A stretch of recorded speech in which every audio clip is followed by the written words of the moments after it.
без костра.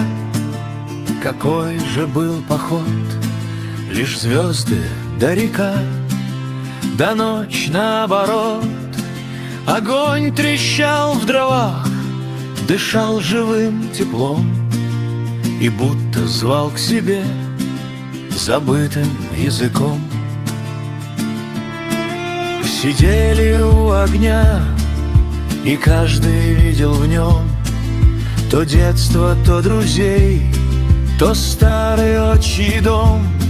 Там в искрах и углях, в дыхании золы, как будто оживали забытые миры.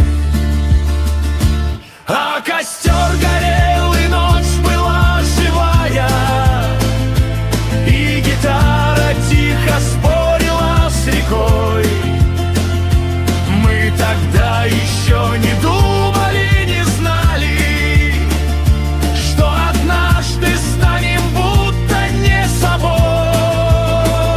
Пусть дымок над лесом тает понемногу, пусть теперь удобней жить и проще путь. Только что-то очень важное в дороге мы забыли, и назад не повернуть.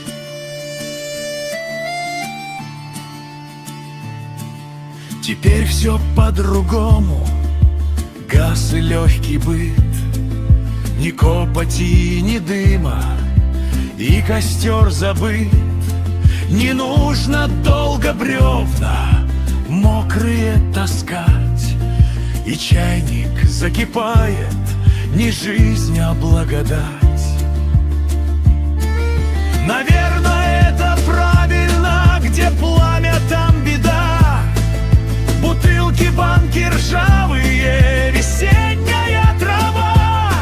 Но вместе с тем огнем исчезло что-то в нас. Все реже слышен смех, все меньше долгих фраз.